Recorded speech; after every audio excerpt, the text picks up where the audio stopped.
Once you've got through section 5, then you've probably covered broadly the lessons we expected to be understood from this morning.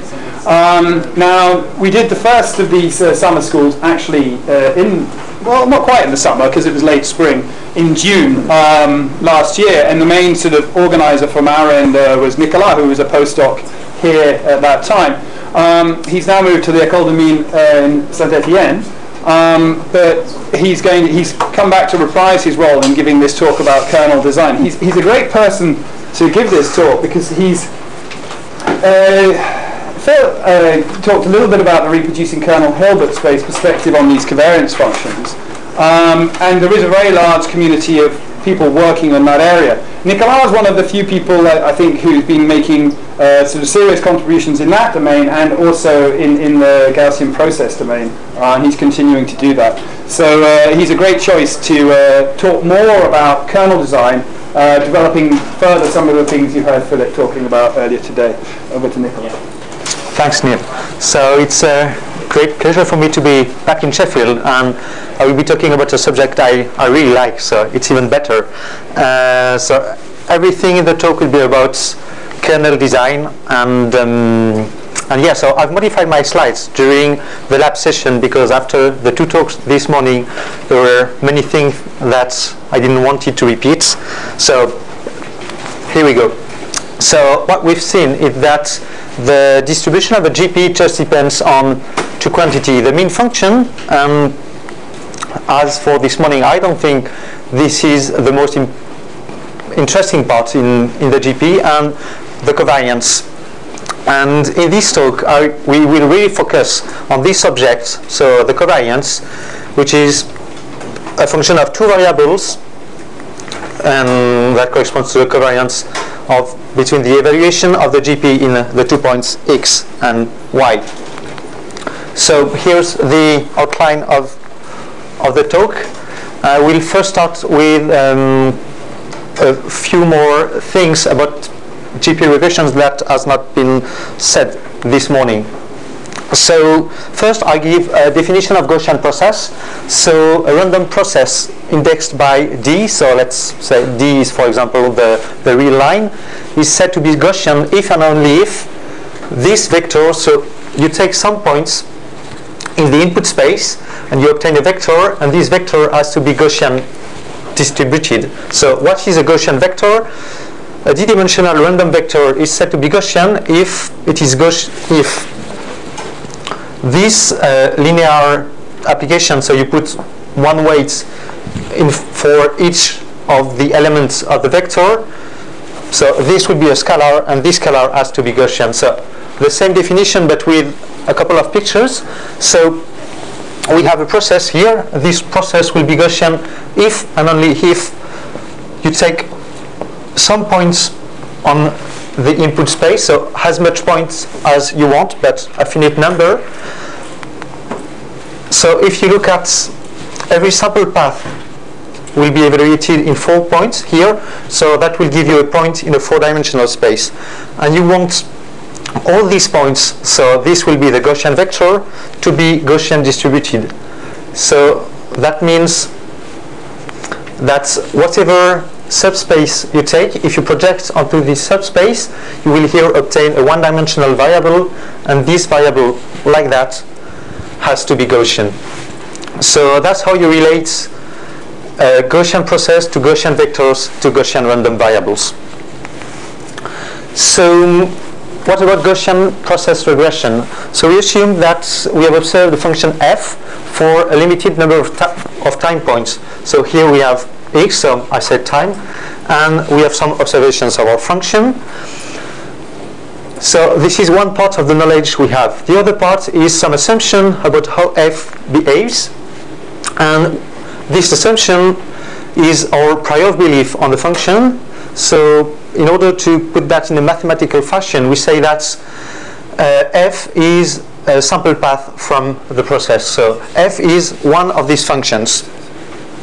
So if we want to mix the two informations we have, the fact that it interpolates the data points and that it is one of these functions, we can get rid in here, in this infinite number of samples, we can get rid of the ones that do not go through the data points. and this is what we obtain.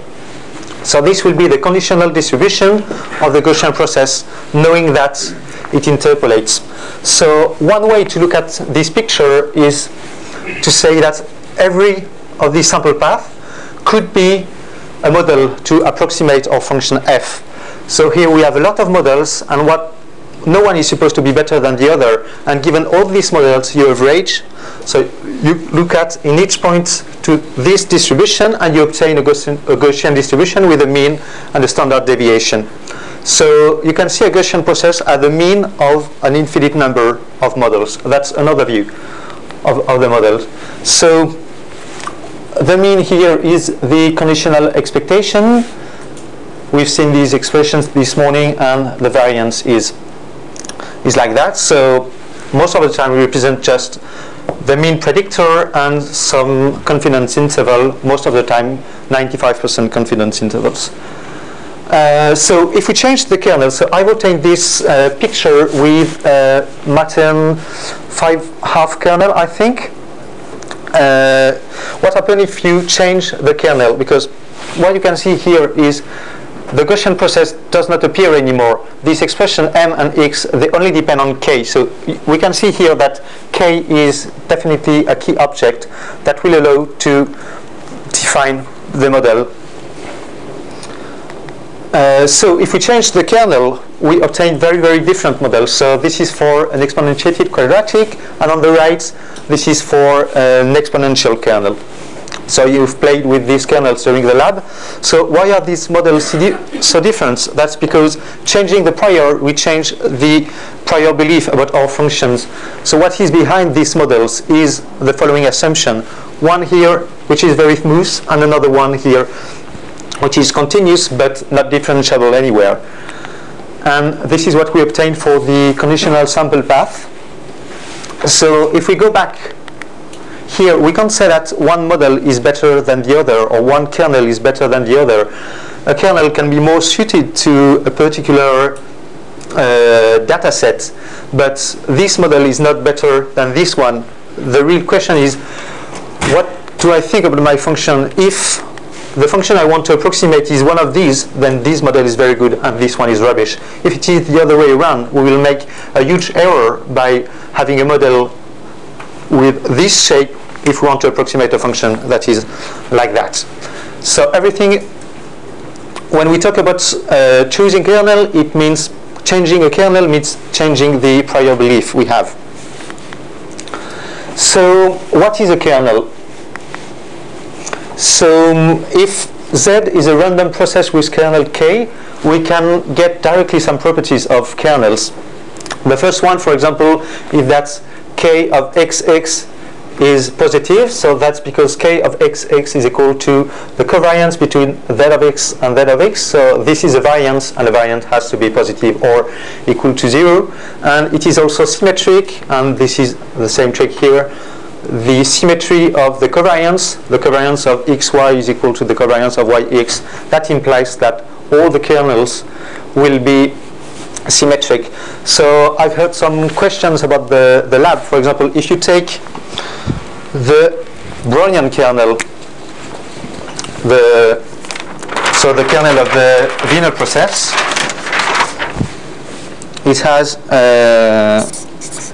k of x, y is equal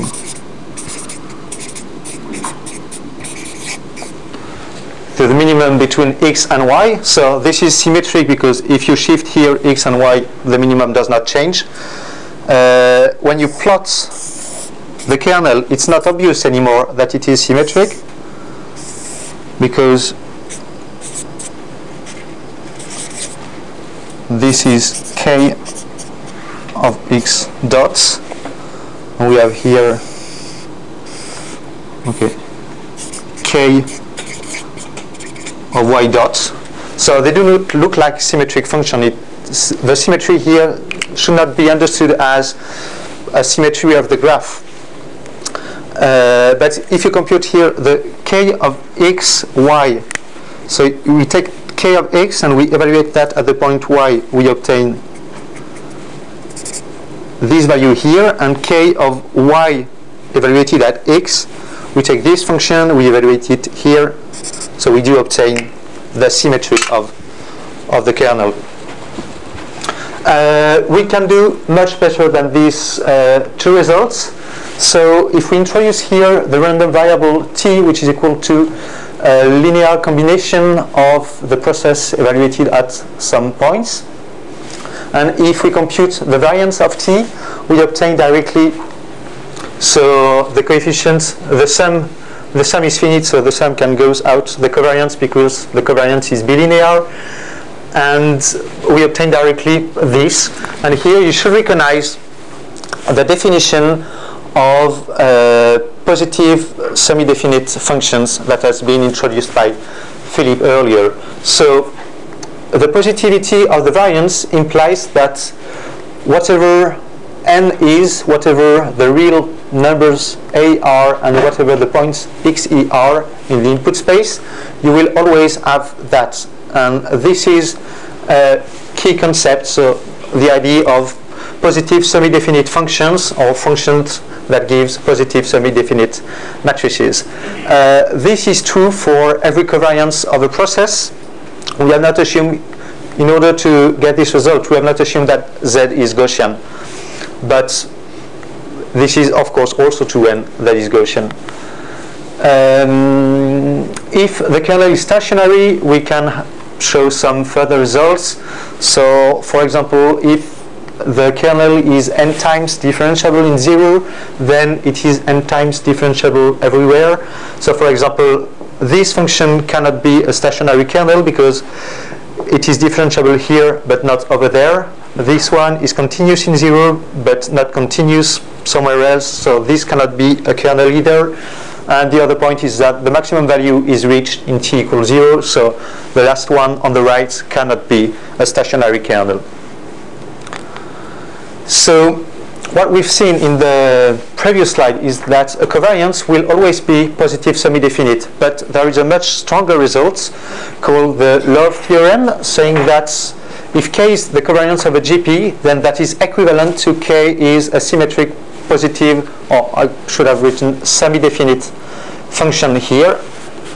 So we've seen this part, but the reverse is also true. So you can use any positive semi-definite function as the kernel for simulating GPs or building Gaussian process models.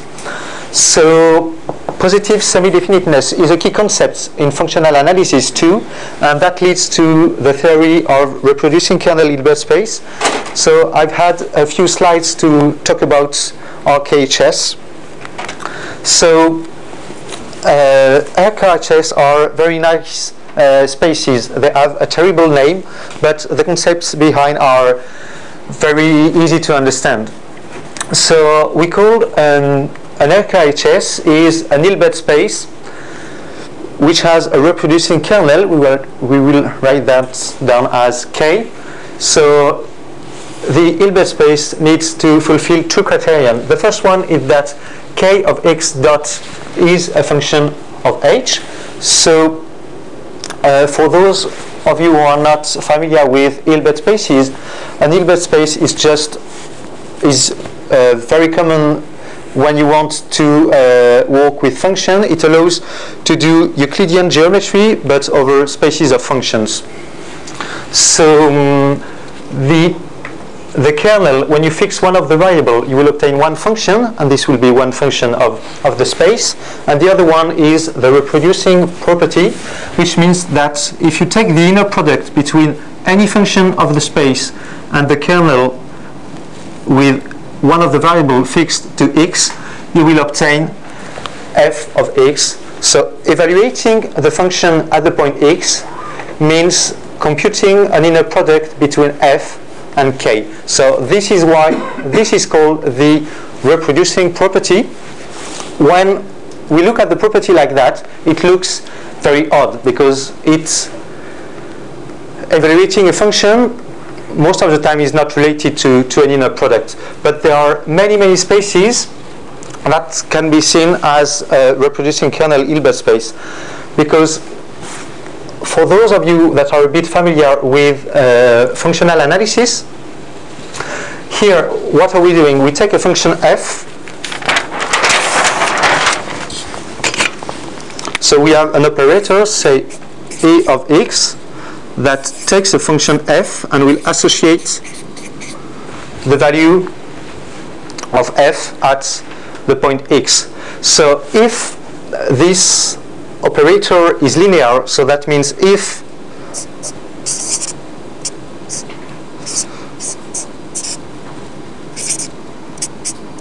implies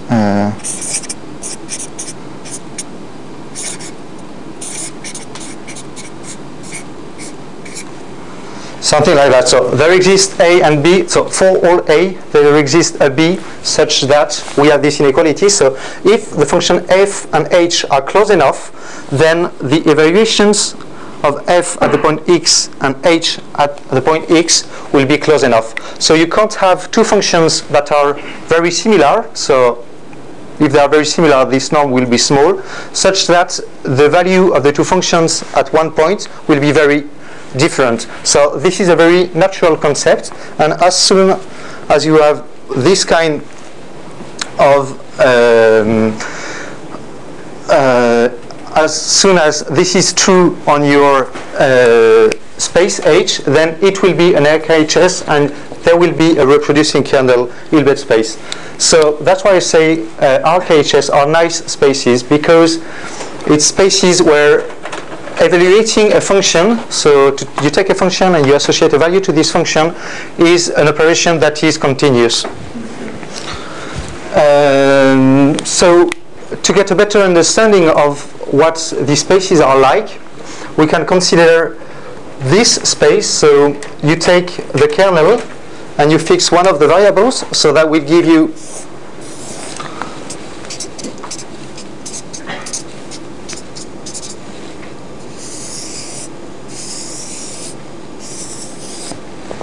like that. So we have some basis functions that are centered on some points x in the input space. We take a finite number of functions like that, and that will give you a space of function where the basis functions are based on these. And this will be dense in the RKHS, so the RKHS will be just the completion of this space. So now I will say a few words about interpolation in RKHS. So we assume that we have some observations, like before, some dots in one dimension. And so we define the best predictor as the functions that interpolate and with, so there are many functions that interpolate, and the best predictor will be the one with a minimal norm. So M will be the argmin of the norm of H, knowing that H interpolates. So we want to approximate this function f. So in an RKHS, a function will be, so the function f will be a point in the RKHS. So we have this function f. We don't know it, we just have some observations. So here we can introduce the subspace of functions such that they are equal to 0 at the points of the design space. So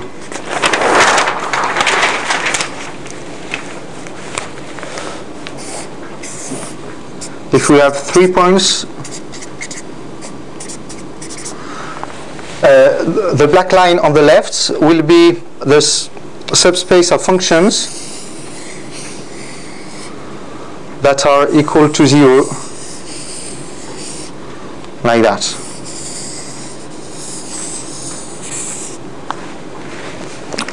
So if we want to get the subspace of functions that interpolate, so this subspace here, we just have to translate this by f, and this is what we obtain, because here we have the function f plus subfunctions that are equal to 0 at these points.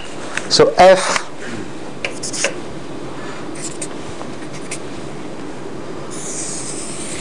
if this is the function f that is unknown, f plus these functions, they all will interpolate the data points. And now we will use the property of RKHS. What does it mean that h of xi is equal to 0? It means if I take one point here, x1, so h of x1 equals 0, So here we take the function h and we evaluate it at the observation point. So this will be k of x1, the inner product. Sorry, this is h. So it means that a function h that is equal to 0 in x1 means that this function h is orthogonal to these elements of the space. So all the functions in Deep's subspace here will be orthogonal to the basis functions I've represented here. So we can write that down this way. Here we have an orthogonality between the function equal to 0 at the points of the design and the space spanned by the kernel evaluated at the design points. So now if we want the function of this subspace with the minimal norm, it will be this function here, like that, m, and this is the orthogonal projection of f onto this subspace.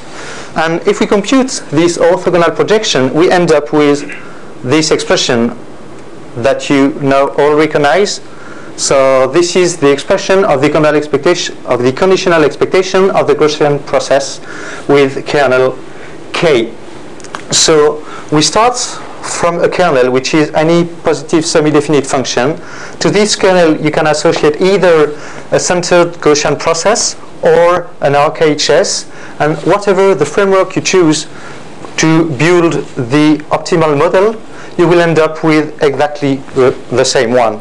So depending on what you're doing, sometimes it's more convenient to work with GPs, sometimes it's more convenient to work with RKHS, but it always ends up to be the same in the end when you build your model. So yeah, I wanted to say a bit more about RKHS. I will use it a very little bit at the end of my talk to see how you can use this framework to design new kernels.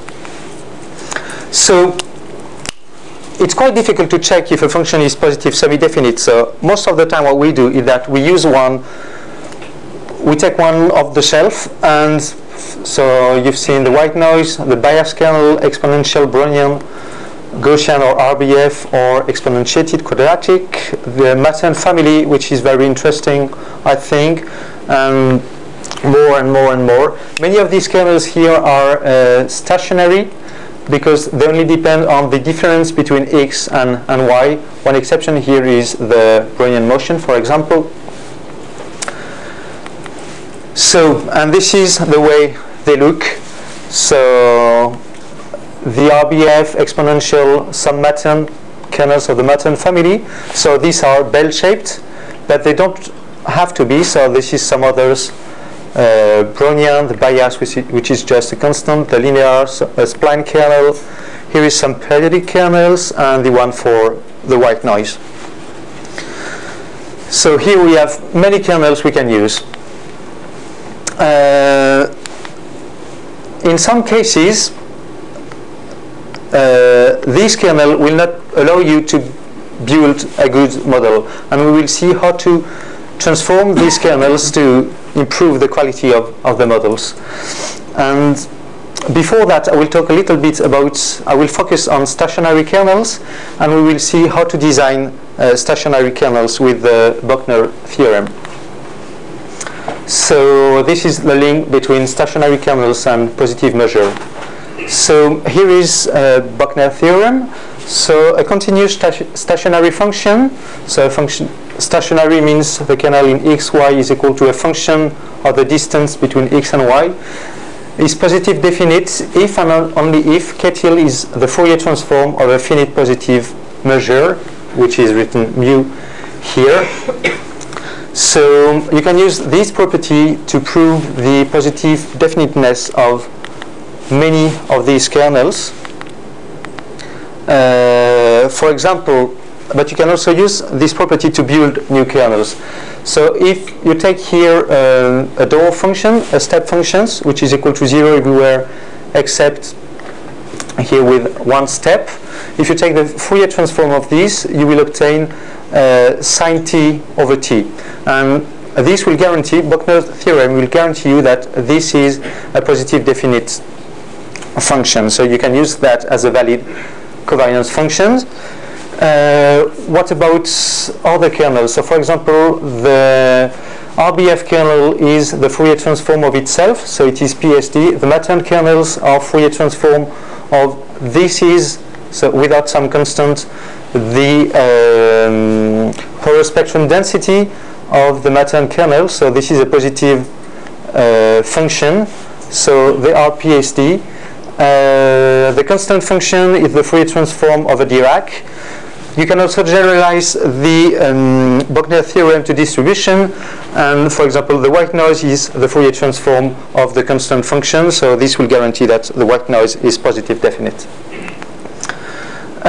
So this can also be used to design some kernels. So if you can approximate the spectrum of the phenomena you want to, for which you want to create a model, then the idea is to try to approximate its spectrum and then take the Fourier transform to obtain a kernel that will be well suited to what you want to do. So what is done in this paper from Andrew Wilson is to approximate the spectrum of a function using a sum of Gaussian bells. So it takes the sum of Gaussian bells because it's quite easy to compute the Fourier transform of these. We take it symmetric here because we want the process after the Fourier transform to be real valued. So if it's not symmetric, you will end up with a complex kernel which is related to a complex GP. We don't want that. So we take it symmetric around 0. And so using these kind of basis functions, which give easily a kernel in GPy, I've seen some of you using it. It's Rbf cos, this kind of kernel. So we directly have the kernel. So now, if we make a sum of this kind of measure, then it will be the resulting kernel will be a sum of the kernels associated to each, because the Fourier transform is linear. So this is what can be done. For example, this power spectrum here is a sum of two Gaussians symmetric with respect to 0, and from this power density you obtain this kind of kernel. So if we simulate from this kernel, this is what we obtain. So a Gaussian process that is not periodic but quasi-periodic, because it has roughly a periodical behavior, but the phase, there are some shifts in the phase, and yeah, you can have a big value here and a small one. So it's not exactly periodic, but it has a quasi-periodic behavior. So now I will talk about making new from whole. So how to take a known positive definite function to create new ones. So Philip already talked a little bit about that this morning, so I will not spend too much time on this, but I will introduce new figures, so that will not be lost.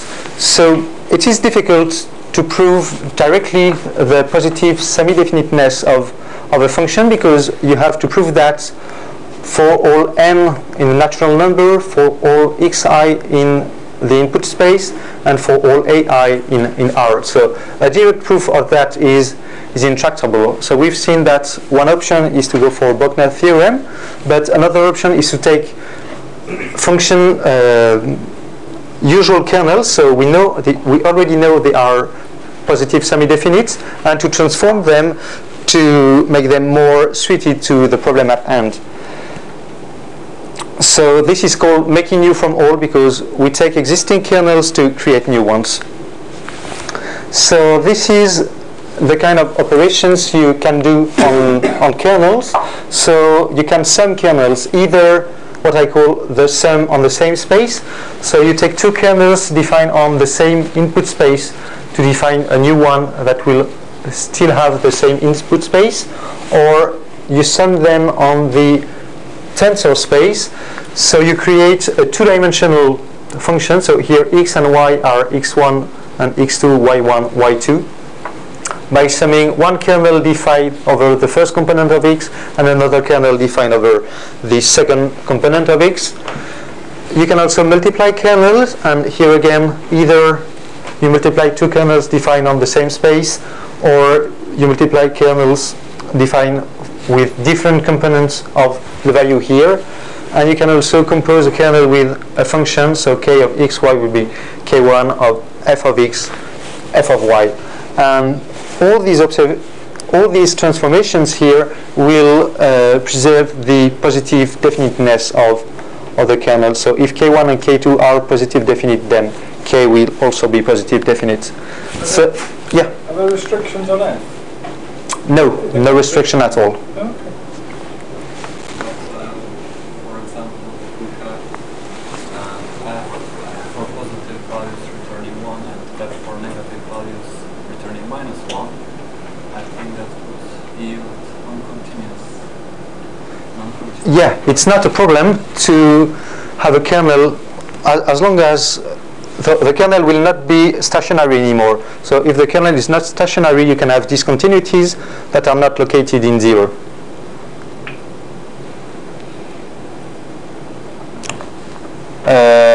One basic example is you simulate one GP for negative value, another GP independently for positive values, and then you will see that the values don't match in 0, but you can compute the kernel of this process over R. It will have one discontinuity in the middle, but that's not a problem.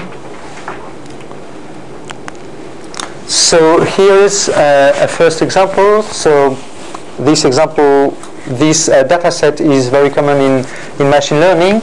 So the data is the monthly CO2 concentration in Hawaii since 1968.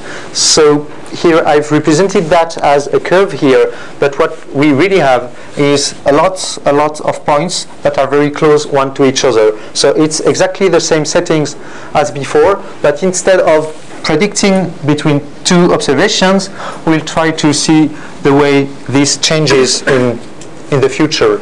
So given the data up to 1213, we will predict what's going on over the 20 next years. So if we take a squared exponential kernel, and if we optimize these two parameters, sigma and theta, this is what we obtain. So we either converge to a model that can see here the very high frequency corresponding to the variation, the seasonal variation over the year. So in order to model this this high frequency, the optimization converges to a kernel with a very small length scale. So as soon as you are far away from this point, you will predict the mean value and the variance of the model. So you can see that this model here is very bad. The other kind of model you can converge to is a model that tries to explain the global trends. So it will capture this and says I have a very large length scale in order to explain the variation with a very low frequency. This model is kind of better if you look at the mean, but here the confidence intervals are very wrong. So both models are very wrong. Here the mean is wrong, but the confidence intervals would be okay. And for this one, the mean is kind of right, but the confidence intervals are very wrong. So we have two kind of frequencies in these data sets, and this kernel cannot cope for both of them. So what happened if we sum the two kernels we had previously?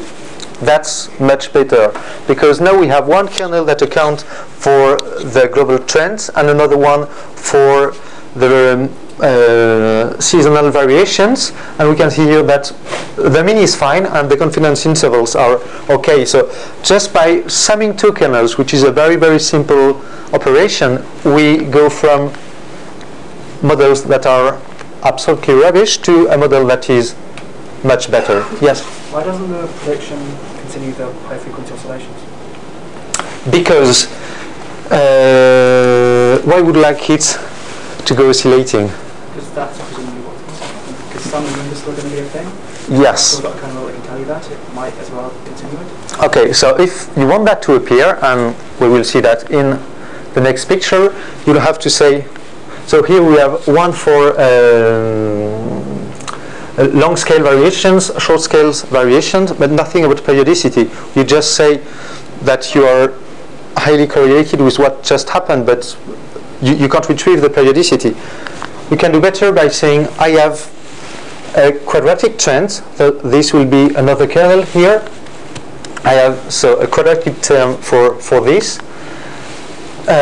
One for the short length scale, one for the large length scale, and one saying that I have seasonal variations, and this is the kind of model you obtain, which is even better, because here you've told your model some part of my signal is periodic. Before you don't put that in your prior belief, so the model cannot just guess. You have to, here, adding that to your kernel, you tell him, and I believe that there is some periodicity in my data. And this is how you improve your model, by putting more and more information into it. Is there any question? What happens if you drop the first term? What happens if I drop the first term here? Yeah. The model will tend to come back to 0. So here, if I plot it even very far away, I will have very high value. Yes? That was the form of the periodic kernel. There are many ways to define periodic kernel. The simplest one is just to take the cosine of x minus y. This will be a positive definite function. I will discuss in the last part of my talk how to get other ones. And in the literature, you get a common one is exponential minus the square of a sine between x minus y. This will also be positive definite. So this was for the sum of kernels defined over the same space. Now this is the sum of kernels defined over a different space. So one is defined over x1, the other one is defined over x2. We obtain a function that has this shape, and the sum of kernel is positive definite. So you can use that to build Gaussian process regression models. So this, from the GP point of view, K is the kernel of the sum of two independent GPs, one in X1 that has a kernel K1 and one in X2 that has a kernel K2. So if we sample from this kernel, this is what we obtain. We have already seen this kind of pictures this morning. You can prove that the sample paths are additive up to a modification. So the sample paths are additive. So there are two uses for this kind of models. The first one is, of course, to approximate additive functions, because here you will put some prior belief in your model saying my function is additive. The other one is to create model over high dimensional input spaces. So here's an example. So I have a test function that is additive. Here is 20 observations. And here I compare the model I obtain after optimization of the parameters. So this is using a usual Rbf in 2 dimensions. And this one is using an additive kernel. So you can see that this shape here is much closer to the test function than the one we obtain here, because we give more information to our model.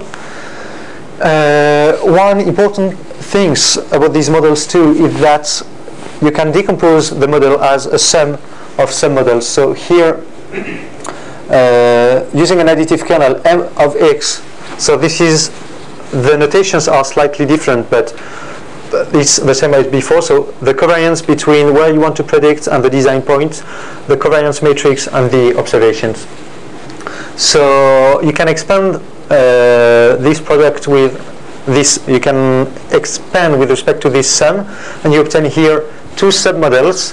One that is just a function of x1, another one that is just a function of x2. And you can see, you can interpret that as you want to predict, this is here. You want to predict Z1 with a noise that is given by Z2. So here's the covariance between Z1 and Z1 plus Z2, the covariance matrix of Z1 plus Z2, and the observations. So these, you can still interpret these as Gaussian process models. And the variance also has some interesting features. So this one is with the usual kernels. So you can see that one observation only has a local influence on the model here. So for each observation we influence the neighborhood. Whereas when you use additive kernels, you can see that there are some points over there that have a low variance, even if there is no point here. This is because you put in your prior belief that your function, the function you want to approximate, is additive, and if a function is additive, and if you know it here, here, and here, then you basically know the value just here. So this can be used to create models with very few points. So this is interesting in high dimension. So you make a huge assumption because you say, I want to approximate an additive function, but with an additive function, you only need a constant number of points times the dimension to cover the whole space. Whereas if you use, so here I have a zero variance everywhere on the grid. Whereas if I want to have zero variance everywhere on the grid with a usual product kernel, you will need the constant at the power d terms to cover the whole space. So in high dimension, this is interesting, and that's why additive models are popular in high dimension. And this set is still true for Gaussian process additive models. So Gaussian process based on additive kernels. So we can also make the products of kernels, for example, over the same space. Here I've multiplied an Rbf with a cosine, and I obtain a periodic function with a decay given by the Rbf. So this will be positive definite. We can multiply kernels over different spaces, so that allows to build high dimensional kernels. But as we've seen before, an observation here will only have an influence on its neighborhood. So here the calculation shows directly that if you take two Rbf kernels, you will obtain still an Rbf kernel in this case. The composition with the function has been discussed a little bit this morning already. So if K1 is a kernel over an input space D1, and if D is an arbitrary function, so there's no conditions at all on F that maps D to D1, then if you compose K with the function F, you will obtain a kernel over D times D. So you can use that, for example, to define kernel on whatever structure you want. You can define a kernel over graphs. You can define kernel over strings. That's, you can do what you want. F, the spaces here are very, very general. And the proof is immediate, because here we know that K1 is positive definite. So whatever the point here in D1, this will be positive definite. So we directly obtain that. Here K, in this case, K is the covariance of Z of X equal to Z1 composed with the function F. So you can see that as a nonlinear rescaling of the input space. So here's an example. We take as a function from R plus to R plus, which F of X is equal to 1 over X. You plug that into a Matten kernel, so you obtain something like 1 plus the absolute value of 1 over X minus 1 over Y, 1 over Y exponential something, which doesn't look like something positive definite, but it is because of the previous property. And this is the kernel. So here I fix one of the value to 0.1, and I draw that as a function of one variable, and so on. And this is what we obtain for the sample pass. So some very, very short length scale in this part, and some longer one in this one. So that is some nonlinear rescaling of the input space. All these transformations can be combined. So for example, this will be a valid kernel. Can you tell why?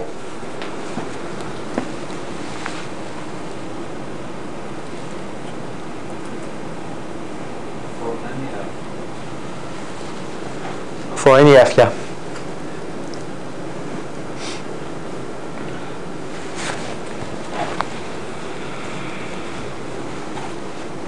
So this is a kernel because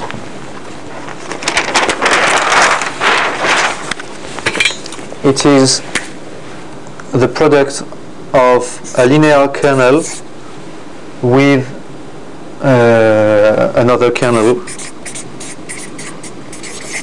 and the linear kernel here is composed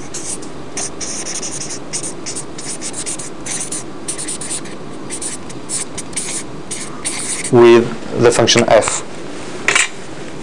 So we have f of x times f of y times the kernel.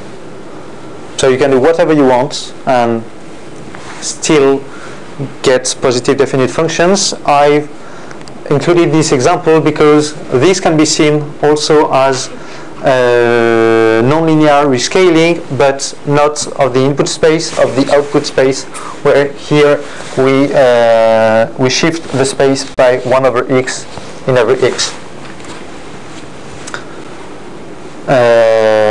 Yes, another example that I could have included is Anova kernels, which are defined as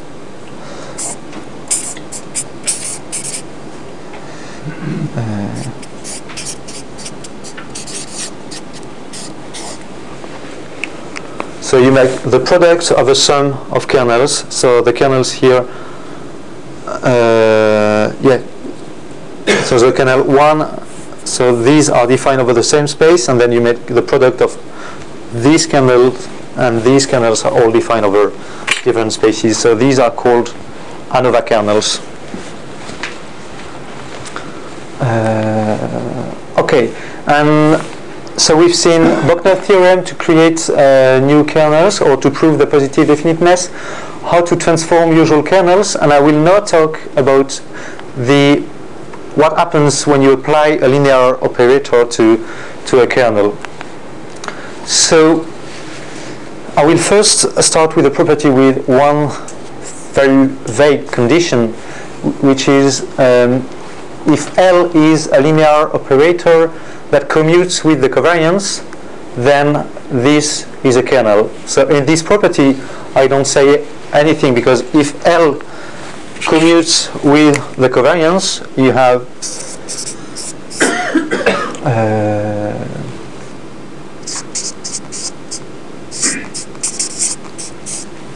this will directly be equal to L of L .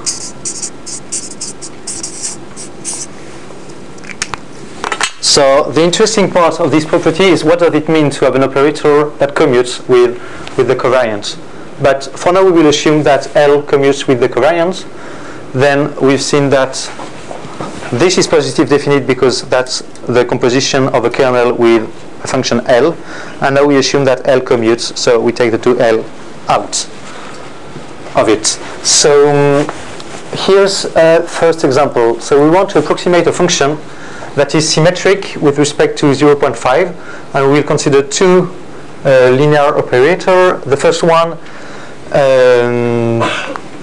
just take the right half of the function and duplicates it on the left-hand side, and the other one takes the average, because f between f at the point x and f at the point minus x. So this is some examples of associated sample path to these kernels.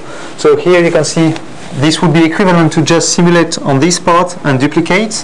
So what happens is that we lose the differentiability of our process in here, and here we just average over the two sides, and we end up with something that is continuous. So we have to be careful when we do that, because the differentiability of the process is not always respected. We can create, here is two examples, but you can create as many linear operator that will symmetrize a function. So here's an example for 2, but you can create as much as you want. So this is basically what's happening. So the 2 operators I just showed were projection onto the subspace onto a space of symmetric functions. So we have the function f, here a space of symmetric functions, and we project onto this space. So we can see that if we take a framework, if we embed all that in a space that will be the reproducing kernel Hilbert space, one of the projections here will be optimal. So you can create as much as you want. You can project here f here if you want, but the result with this one will not be very interesting because you're very far away. The idea is to get the projection, the closest projection as you can. So this will be the orthogonal projection onto the space. This is, for me, one very interesting and challenging question on how to choose the projection, how to make this projection optimal, how to make it orthogonal. So this can be difficult, but yeah, it raises a lot of interesting questions. I will now discuss 2 applications where we can build the optimal linear operator. So the first one is in sensitivity analysis, and the second one is to detect periodicity. So when you want to understand what's going on in a high-dimensional multivariate function, most of the time people look at its high-dimensional model representation, where, so let's say that f depends on 10 variables. You can't say much most of the time. F just looks like a black box. So you want to go inside and to see what's going on. So people represent it as a constant plus a sum of univariate effects plus a sum of interaction, and then you increase the degrees of interaction until ending with this term. So this has many names. It can be HTMR, the Sobolev-Ting representation, the Anova decomposition. So it has many names, but it allows to have a look to what's going on inside the function f. And there are, in order for this decomposition to be well defined, there are some extra conditions, which is the integral of any of these terms with respect to any of its variable has to be equal to 0. This condition is here to ensure that all the effect of x1 alone will be in f1 of x1 and nothing will be in the remaining terms. So this is what we obtain for the first one. So now we want to obtain this kind of decomposition with our model, or even better with a Gaussian process. So the first idea is to look at Anova kernels. So this is the Anova kernels I wrote just over there. So the product of a sum of 1 plus a univariate kernel. And now if I write that down, so I have, if I expand this product, I obtain 1 plus an additive kernel plus a kernel that will have interactions, and so on with an increasing order of interaction. So if I plug that into my model, so I will take here a 2-dimensional example. Here I still have the sum structure, so I can expand my model here as a sum of submodels, and that really looks like the Anova representation of the model, but the submodels here, they do not satisfy this quantity, which means some of the effect of x1 alone will be in M12. So that do not really give you a lot of information, because even if you plot this one, you say, okay, so I have this trend, but I also have some other effect I can't see on this plot. So what we really want to do here is to build a kernel K0 such that the integral of the kernel with respect to one of the variable will be equal to 0, whatever y is. So we want this kernel that integrates to 0 will be the kernel of the reproducing kernel Hilbert space with zero mean functions. So if we have h that belongs to h0, it means that the integral of h of x dx is equal to 0. So H0 is the space of zero mean functions. And the thing is, if you are on a space where the integral operator is linear, the integral operator will always be linear because the integral of f plus g will always be the sum of the integrals.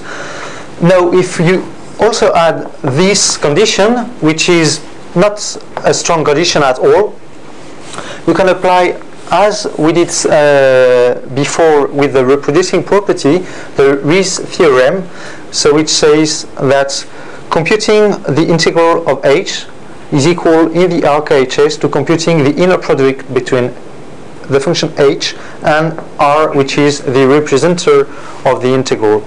So an integral being equal to 0 means that h is orthogonal to r.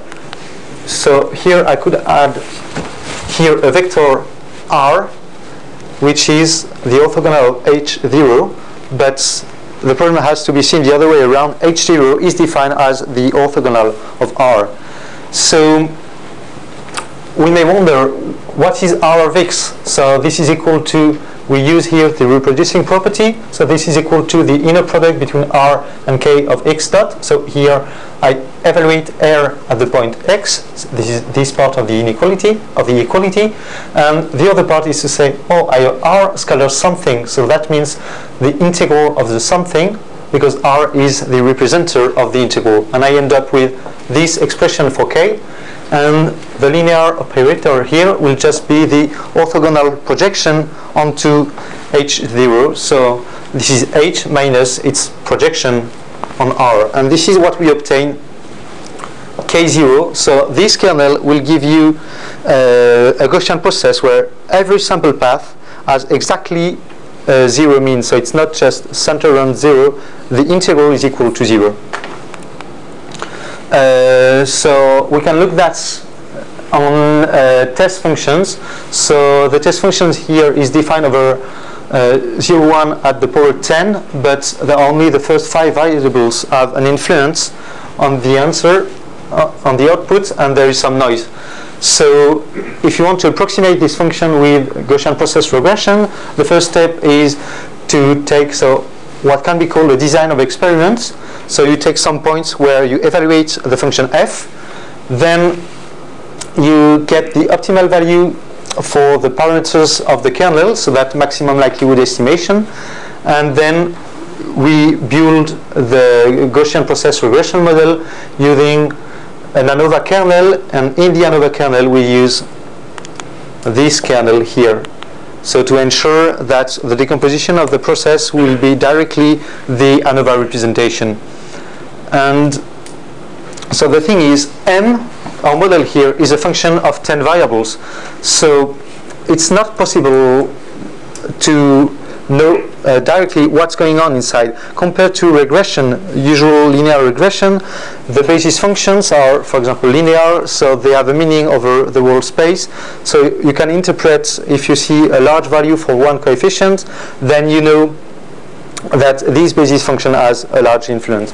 In Gaussian process regression, most of the time the kernel are associated to basis functions that have a local influence. So you have a sum of functions over the space, and it's difficult to interpret. But here, since we have this right structure for the kernel, we can directly split the model into a sum of submodels, and this is what we obtain. So we recover, if you compare, so for the first two terms it's difficult to see, but here we have a quadratic term for x3 centered at around 0.5, we recover it very well, and the linear effect in x4 in 5, which is twice bigger in x4, so we can see that very well as well. And for the last 5 variables, no effects are predicted by the model. So this linear operator we've just introduced allows to get the best possible decomposition of the Gaussian process model argument-wise. And I will now talk about periodicity. So we assume that we have these observations, and we want to extract the periodic part of our signal that is behind. So as previously, we will build an orthogonal decomposition of the space where H is equal to, so we write that as the subspace of periodic function plus its orthogonal complement. So here HP will be the subspace of H spanned by a Fourier basis that is truncated here at some point. So we have this property in general for RKHS. Here I have a finite set of basis functions, and the reproducing kernel of HP will be the basis functions times the inverse of the gram matrix times the basis functions. So using that we can deduce the following decomposition of the kernel. We write K as the periodic kernel plus K minus the periodic kernel. So this will be KA. If you sample path from this kernel and if you project onto HP, then you will end up with 0, because these two parts, these two RKHs behind are orthogonal. As previously, then we split the model into a periodic submodel and an aperiodic one, a non-periodic model, and we have some prediction variance for both of them. So this is what we obtain. So we start from a Matten kernel here, and we write this model as the sum of two submodels, the periodic part of the signal and the non-periodic part of the signal. So can we improve this model? Yes, because now that we have this decomposition of the kernel, we can change the way it is parameterized.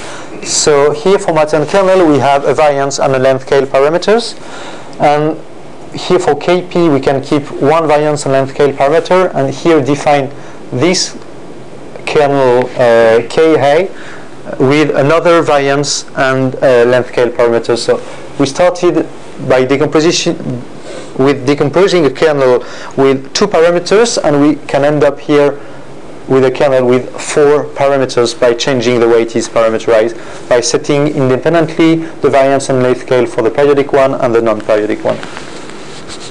Oh yeah, I had a slide about that, but yeah, and we can also add even a 5th parameter. So this is the two variances, the two length scales, and if you don't know the period of the phenomenon, you can also add one parameter accounting for the period or the frequency here. And this is the model we end up with. So we can see that this is actually the function I started with, so a sine plus a linear trend, and we end up with this decomposition of the submodels. So just by changing the parameterization, I allow the model here to find that there's something going on with a very long length scale in this dimension, and here something periodic with say an intermediate length scale. So now I will illustrate the use of these kernels for gene expression analysis. So you can find the 22-hour cycle of the days embedded in many biological processes. So here, yeah, I've quoted a few. So for example, the body temperature will vary on a 24-hour cycle basis. The effect of jet lag, this is because the rhythm of the day is how to say, the rhythm of the day is already predicted by our body, and if you when you take the plane, then you have a conflict between the rhythm within your body and the rhythm of your clock that has changed. And so this is true for humans, but it is also true for many microorganisms, mushrooms, well, whatever you want, many living organisms. So this is called the circadian rhythm, and the mechanism driving this is the circadian clock. So one thing that is studied quite a lot is how the circadian clock works at the gene level. So can we find the genes that will express themselves periodically with a 24-hour cycle to help our body predict? So yeah, it's an advantage for our body to be able to predict that the sun is going to, that night is coming, that you are not surprised if you say, oh, it's night. No, because our body knows that it will be night and prepares, you can prepare to it. So the idea is to understand how the body can prepare to the cycle of the day at the gene level. So the way here, I have a couple of slides on the biological process. So it all starts with a DNA where the information is encoded, and so the genes are here in the DNA. When a gene is active, it means that the DNA is duplicated into messenger RNA, and then the messenger RNA travels into the cell and then is transcripted into is translated into a protein. So this is transcription and translation later, and these proteins will be the one that will infer in the metabolism of the body. So in order to measure the expression of a gene, so how much protein it produces, you can measure the concentration of messenger RNA. So this is some experiments that are done by biologists. So microarray experiment is based on these little chips. So if you zoom on one of the chip, here you will obtain a grid with, here it's written 500,000 cells. And on each cells, if you zoom, you will see something like that. So the idea is that if you put some messenger RNA, so which is translated to DNA in between, so you put some DNA on these chips, and then DNA binds up with its complementary thread. So if you had a lot of, say, this gene in your cell, then there will be a lot of pieces of DNA that will come here to bind to these little things, and then you can scan the chips and look at which cells are used to look at the concentration on each cell, and that gives you an estimation of the activity of the gene behind that.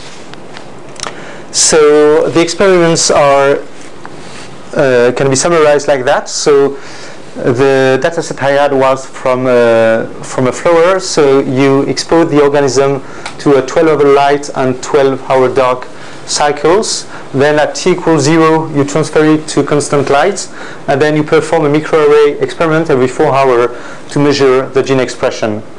So the idea behind that is the regulators of the circadian clock will themselves be rhythmically regulated. So if we find the list of the genes that have a periodic rhythm of more or less 24 hours, then these genes may be part of the overall mechanism that is driving this clock.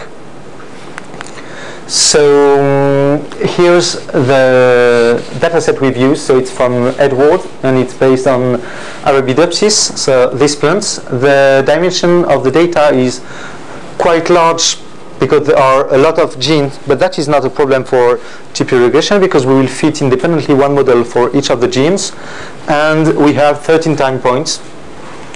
And we can find in the literature the list of the most periodically expressed genes. And if we compare with the one we find as periodically expressed, we do agree on most of the genes. So most of them have the same label. So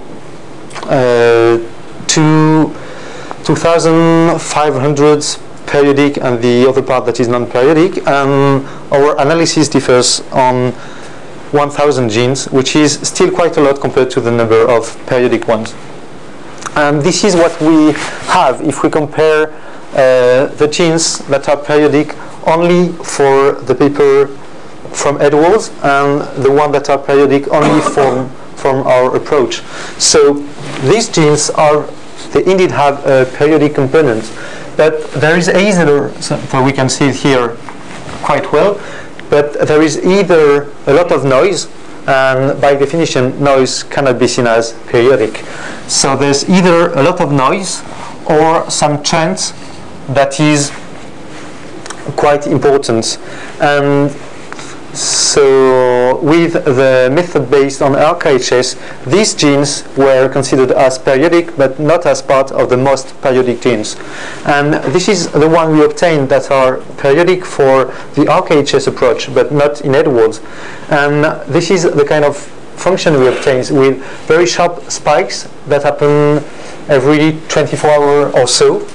There is no overfitting in this estimation because each time there is a spike, you can see that there is one observation. So it's not inferring some periodicity that do not exist. And we have some rather narrow confidence intervals, so there is not too much noise, and this very periodic pattern of genes that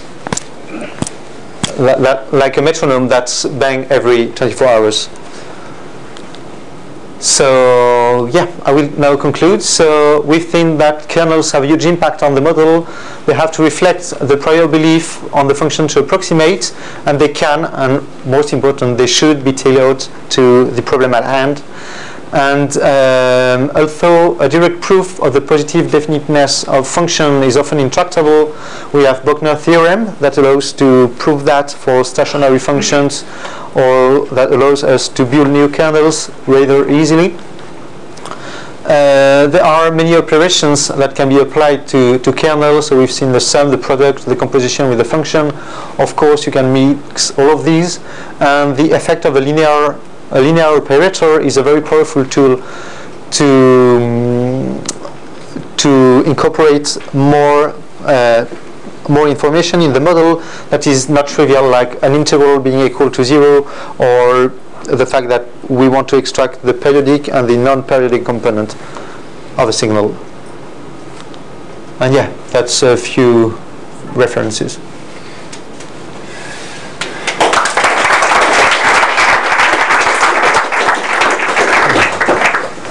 Questions? Are there any kernels specifically suited for discrete inputs? I'm sorry? Using discrete inputs, are there any kernels specifically? Well, the very easy thing you can do is you take a continuous kernel and you evaluate it at discrete points. Yeah, but it feels a bit like overkill. Are there any sort of ones that are sort of designed for discrete ones? They're going to behave better.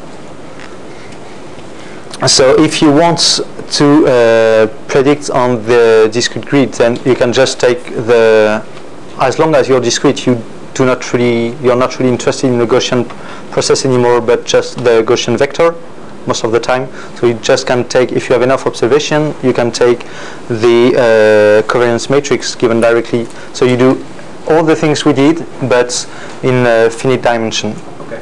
So you walk, instead of walking with the kernel, you will walk with the covariance matrix, and so on. And if you have some further information, like you can't talk about continuity, but and regularity, but if you think there is some smoothness between the different data points, then you take a usual kernel and just use it on the grid. I mean, back to something Philip said, that you can define kernels on strings and graphs. So, I mean, whether it's specifically anything that's defined for continuous is defined for discrete. You just have to use discrete. But I mean, however you want to build it, right? And actually, maybe some of those discrete points, maybe what they do is they switch in totally different covariance functions. So you can think in all sorts of different ways that, like, oh, if this point is present, then actually you need this covariance. Or if these two are present, you need this covariance to be switched in. So you can think of all sorts when you start getting into discrete. Multiple outputs is like a particular type of discrete input. So if you're predicting, as in Philip's example, these structured output examples of, if I know about the price of Burger King, I maybe know the price of a tuna sandwich. You can sort of think of that as being a discrete input of, am I asking about Burger King or tuna sandwich? And then you can sort of build multi-output, but really it's still a discrete input. So it's sort of like, it's a very difficult question to say. It depends, what's the nature of your discrete input? I mean, there's many different things you can kind of do beyond just using continuous with discrete. Yeah. Which kernels have produced differentiable outcomes? So you want to link the differentiability of the kernel with the differentiability of the sample path. That's the question? That's possible. Yeah, it's not obvious. Some of the results are on necessary conditions on the kernel for the sample path to be differentiable. What will happen, for example, if you take the Brownian kernel or exponential kernel, the sample path will be continuous but not differentiable, and so on. It's much easier to link the differentiability of the kernel to the differentiability of the functions of the RKHS, and then you have kind of direct results, because most of the RKHS, for example, for the Mattern kernels are sub-F spaces. So if you take an exponential kernel, your functions in the RKHS will be continuous and differentiable almost everywhere. You have this kind of result. And the Gaussian process will be continuous but not differentiable anywhere. So you go from almost everywhere to not anywhere. But on the commonly used types, Matterns and square exponentials will be differentiable. Yeah. So an exponential kernel is a Mattern 1/2. So this one will not be differentiable in the RKHS. Will be differentiable almost everywhere, but not twice differentiable. Then you go to the Mattern 3/2 that will be continuous, differentiable everywhere, and the second derivative will exist almost everywhere, and so on. So by increasing the order of the parameter, you increase the differentiability of the functions of the space. Further questions? Okay, so I mean that. Well, if you just thank Nicolas again. Of course, all the speakers from today.